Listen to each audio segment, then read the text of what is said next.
Le chaos sexuel comme portail vers la connaissance de soi. Il est des nuits où le désir n'a pas de nom, où le corps cherche sans savoir quoi, où la peau frôle mais ne touche rien d'essentiel. Dans ces instants troublants, où l'on croit se perdre, quelque chose en nous s'ouvre, une brèche, une faille. Et dans cette faille, peut-être une vérité plus vaste. Le chaos sexuel, ce territoire souvent jugé, parfois fantasmé, rarement exploré avec sincérité, peut devenir une porte. Non une chute, mais un passage. Un appel à se regarder nu, au-delà du plaisir, au-delà des rôles, au-delà des récits que l'on répète sans les comprendre. Et si ce désordre, ce tumulte intérieur, était précisément ce qui nous ramène à nous-mêmes? Jean-Paul Sartre, dans son regard sans concession sur l'existence, voyait dans la sexualité bien plus qu'un instinct. Il y voyait une scène, un lieu de liberté brute, où chaque geste engage, où chaque choix révèle. Pour lui, le désir n'est pas neutre, il est choix, il est responsabilité. Et dans cette responsabilité se cache la possibilité d'une révélation. Se découvrir dans l'élan du corps, c'est aussi affronter l'angoisse d'être soi, sans excuse, sans fuite. Ce n'est pas la sexualité qui est chaotique, c'est nous, dans notre façon de la vivre, de la fuir, de la nommer. Et ce chaos-là mérite écoute. Carl Jung, de son côté, nous murmure que ce tumulte cache des archétypes puissants, des présences invisibles, comme l'anima et l'animus, qui orientent nos désirs, nos projections, nos attachements. Ce n'est pas simplement une question de genre ou de préférence. C'est une affaire d'équilibre intérieur. Quand l'union du masculin et du féminin symbolique est refusée, la sexualité devient combat. Mais lorsque ces forces s'harmonisent, elle devient un chemin vers l'individuation, cette forme rare de maturité psychique où l'on cesse de jouer contre, soit explorer le chaos sexuel. Ce n'est donc pas se perdre dans l'excès, c'est oser y voir un miroir. Un miroir brisé peut-être, mais un miroir tout de même. Il reflète nos masques, nos blessures, nos archaïsmes. Il révèle nos contradictions, nos rêves enfouis, nos élans les plus vrais. Et dans ce reflet morcelé, il y a des indices, des traces, des chemins de retour vers soi. Ce que nous allons traverser ensemble n'est pas un guide, c'est une offrande, une invitation à plonger avec lucidité et tendresse dans ce que notre sexualité dit de nous, même lorsque nous ne l'écoutons pas. Il ne s'agit pas de juger ni de glorifier, il s'agit d'oser, oser regarder, oser ressentir, oser comprendre. Peut-être qu'au bout du chaos, il y a une forme de clarté, pas une réponse, mais une présence. Et si cette présence, c'était justement votre vrai jeu qui vous attendait, là au cœur du désir? La sexualité comme expression de la liberté existentielle. Il existe une tension subtile dans le désir, une tension entre le corps qui appelle et la conscience qui choisit. Chez Jean-Paul Sartre, cette tension est le cœur même de l'existence. L'être humain, disait-il, n'est pas défini à l'avance. Il n'est pas l'effet d'une naissance, mais le fruit de ses actes. Et dans la sexualité, cette idée devient vertigineuse. Chaque geste intime devient alors un acte de liberté. Non pas une simple réponse à une pulsion, mais une affirmation silencieuse de ce que l'on est ou de ce que l'on tente d'être. Sartre ne romantise pas le plaisir. Il le traverse avec sa lucidité tranchante. Pour lui, la sexualité révèle une chose brute, la responsabilité d'être soi jusque dans la chair. Ce n'est pas l'autre que l'on possède, c'est sa propre vérité que l'on affronte. Car désirer, ce n'est pas seulement s'abandonner, c'est aussi s'exposer, se dévoiler, s'engager. Et parfois, ce dévoilement fait peur, parce qu'il ne ment pas, parce qu'il montre les contradictions, les conflits, les blessures. Mais c'est précisément dans cette vulnérabilité que se cache la beauté. Quand on choisit consciemment ses relations, ses élans, ses gestes, on cesse de reproduire. On commence à créer. Et dans cette création naît une forme rare d'estime de soi. une estime qui ne dépend pas de la conformité, mais de l'authenticité. Chaque choix sexuel, lorsqu'il est porté par une conscience éveillée, devient alors un acte existentiel, une manière de dire « Voilà ce que je suis, dans mes limites, dans mes élans, dans ma liberté ». Peut-être avez-vous déjà ressenti cette étrange impression, après un moment d'intimité, d'avoir été plus vrai que jamais, ou au contraire, plus éloigné de vous-même que vous ne l'auriez imaginé. Ce sentiment, qu'il soit d'alignement ou de rupture, n'est pas anodin.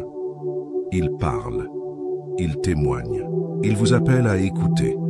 Et si cette idée vous touche, si elle résonne quelque part dans un lieu intérieur encore flou, je vous invite à rester avec nous pour la suite. Laissez un mot, une sensation, une image. Ce que ce sujet fait naître, en vous, pas pour répondre, mais pour exister ensemble.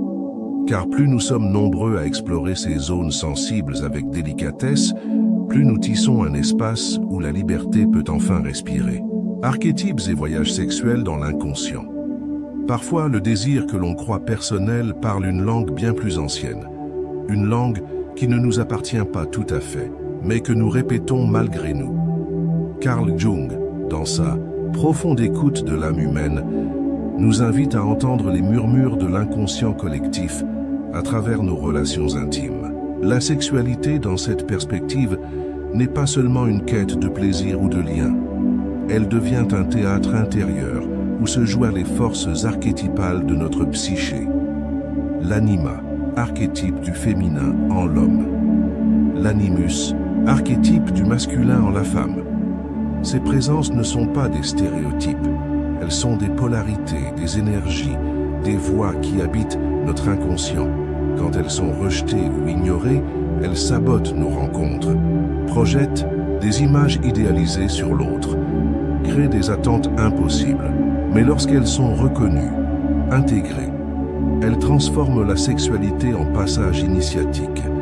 Chaque rencontre devient alors une invitation à rencontrer aussi une part oubliée de soi.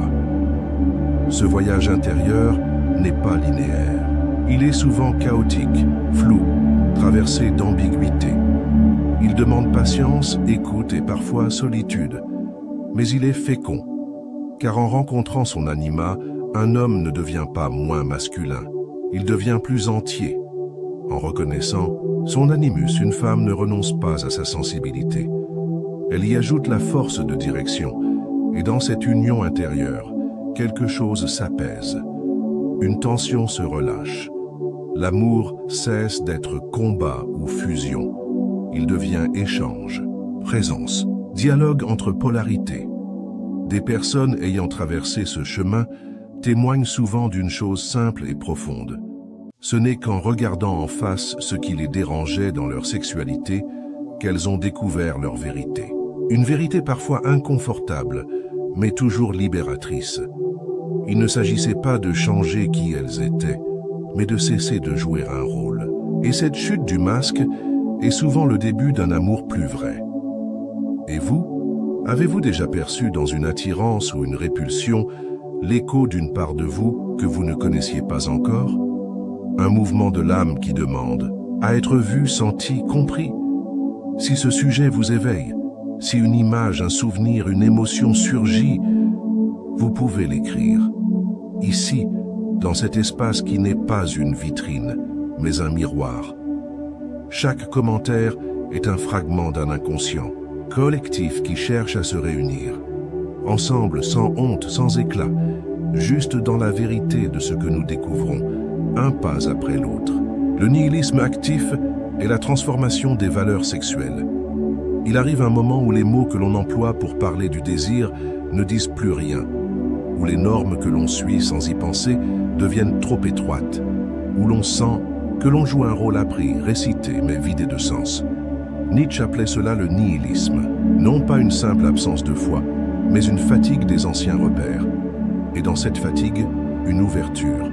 Le nihilisme actif, pour Nietzsche, n'est pas une chute, c'est une destruction choisie, une rébellion créatrice. Il s'agit de faire place nette, non par haine mais par lucidité, et de ce vide faire émerger du vivant. Dans la sexualité, cette démarche est bouleversante, car peu de domaines sont aussi codifiés, aussi balisés par les traditions, les jugements, les injonctions. Se libérer de ces codes, c'est souvent un choc. Cela peut faire peur. Cela peut même donner l'impression de ne plus savoir aimer, ni désirer. Mais ce vertige est nécessaire. Il prépare le terrain pour quelque chose de plus vrai, de plus personnel, de plus vibrant. Certaines personnes, en osant remettre en question les valeurs sexuelles qu'elles avaient héritées, parfois même inconsciemment, ont découvert un espace nouveau. Un espace où le plaisir n'est plus coupable, où le lien n'est plus une obligation, où la fidélité n'est plus soumission mais choix réaffirmé. Ce ne sont pas des libertins, ce sont des chercheurs, des chercheuses, des êtres humains qui ont choisi de ne plus vivre selon des schémas imposés. Et cette liberté, loin de les rendre froids ou distants, les a rendus plus présents, plus justes, plus intimes. Transformer ses valeurs sexuelles ne veut pas dire tout jeter. Cela veut dire questionner, revenir au pourquoi et reconstruire. Non pas pour plaire, non pas pour choquer, mais pour être fidèle à son propre mouvement intérieur. Cela demande du courage, cela demande du silence. Cela demande une écoute fine de ce qui, en nous, appelle à être vécu autrement. Alors peut-être pouvez-vous sentir en vous une valeur qui ne vous correspond plus, une croyance que vous portez encore mais qui vous pèse, un il faut ou un je devrais qui ne résonne plus. Posez-le là, laissez-le respirer. Et si l'envie vous vient, déposez en commentaire cette valeur que vous avez déjà transformée, ou celle que vous sentez prête à changer. Ce geste simple, intime, peut devenir une lumière pour quelqu'un d'autre. Un écho, un souffle, un appel à oser, doucement, réécrire son propre alphabet du désir. La souffrance et la volonté dans la sexualité.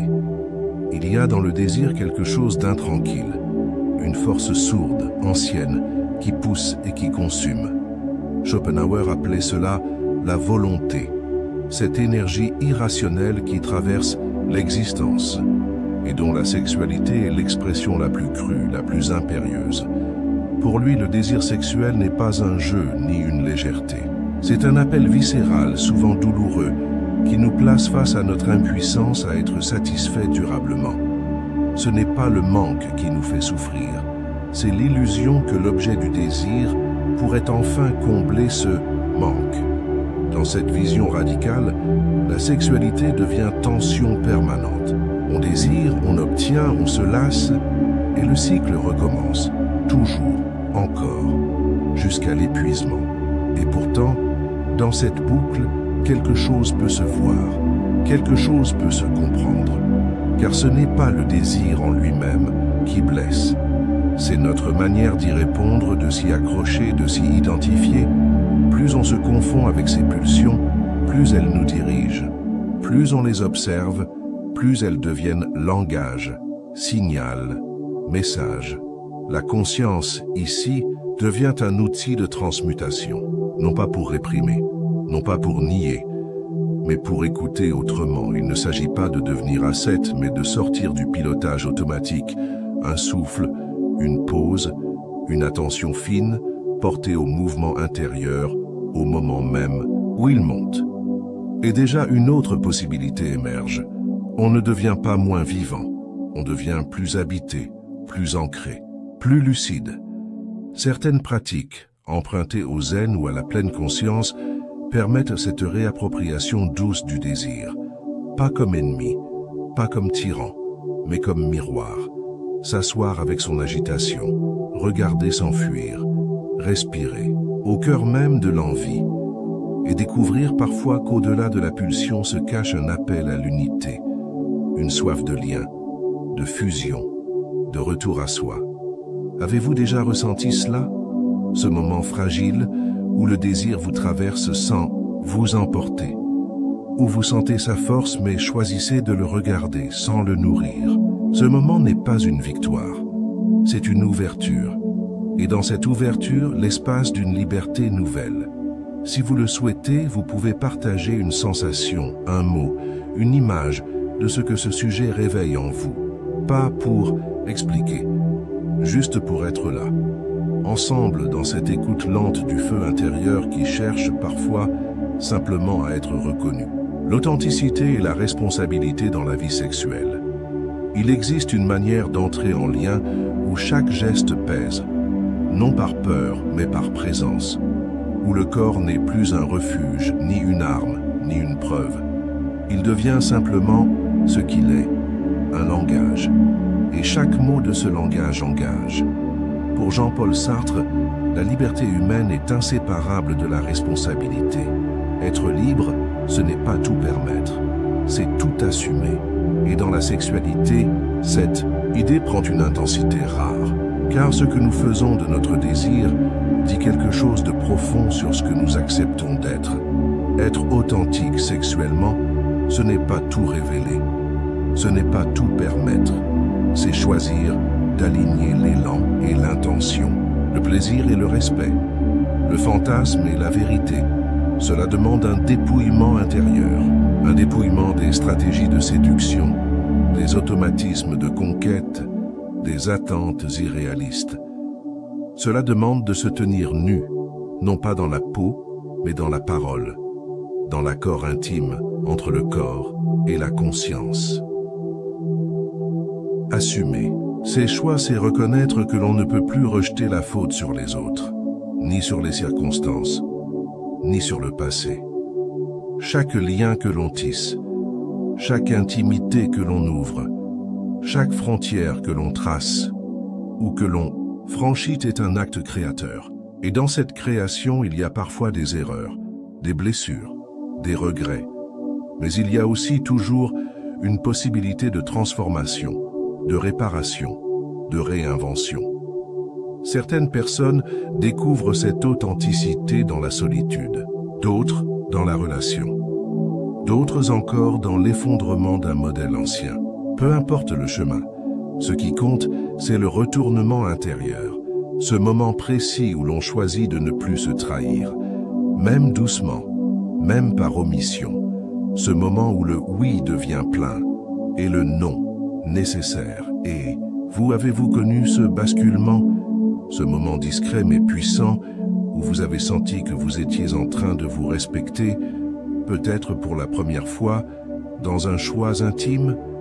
Ce sont ces instants qui bâtissent une vie sexuelle consciente, non idéale, non parfaite, mais habitée. Si vous avez envie de poser une trace de ce moment, ici, dans cet espace partagé, vous pouvez le faire. Une phrase suffit, une sensation, un silence.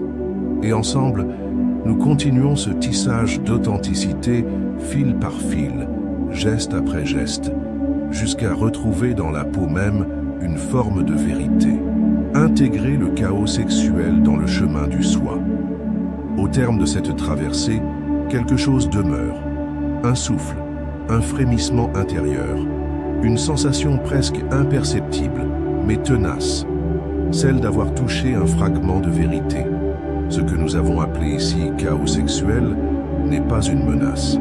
Ce n'est pas une déviance, c'est une invitation. Une matière vivante, brûlante, souvent confuse, mais extraordinairement féconde.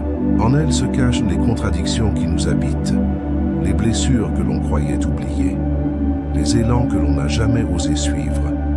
En elle, il y a aussi, parfois, une clarté inattendue.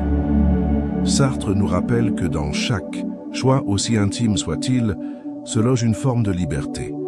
Pas une liberté théorique, une liberté vécue, celle qui engage, celle qui transforme. Jung, lui, nous tend le miroir de l'inconscient, où le masculin et le féminin cherchent à se reconnaître, où nos archétypes se déplacent, se rencontrent, s'unissent pour faire émerger un être plus entier.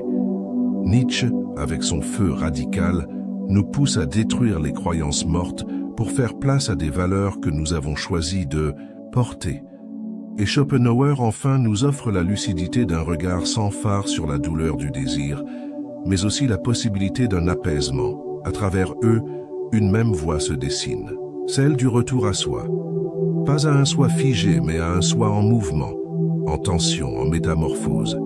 La sexualité, dans ce chemin, devient un allié étrange, parfois rude, souvent déroutant, mais profondément révélateur. Elle nous montre là où nous résistons encore, là où nous mentons, là aussi où nous sommes le plus tendre, le plus vulnérable, le plus humain. Ce que vous faites de cette matière vous appartient. Peut-être que certains mots vous ont dérangé, peut-être qu'ils ont éveillé une mémoire, une sensation, oubliée, une envie de dire, ou de vous taire, mais autrement. Si tel est le cas, sachez que vous n'êtes pas seul. Cette communauté qui se tisse ici n'est pas une vitrine. C'est un cercle, un espace de résonance, un lieu où l'on peut déposer ses questions, ses histoires, ses fragments de soi sans être jugé. Et si vous ressentez l'élan de poursuivre cette exploration avec nous, si cette manière d'aborder l'intime, le profond, le vrai, vous appelle, alors rejoignez ce cercle. Abonnez-vous non pas comme on suit un contenu, mais comme on entre dans une maison où le silence a du sens, où chaque mot est une porte, où chaque expérience partagée éclaire un peu plus ce mystère de devenir soi. Racontez, si vous le souhaitez, ce que vous avez senti, appris, reconnu en vous au fil de cette vidéo. Ce que ce chaos sexuel vous a révélé. Ce qu'il vous invite peut-être à transformer. Et ensemble, lentement, avec douceur, continuons à créer cet espace rare où la parole rencontre l'âme, où le corps redevient langage, où la sexualité cesse d'être un lieu de confusion pour devenir enfin un chemin de conscience.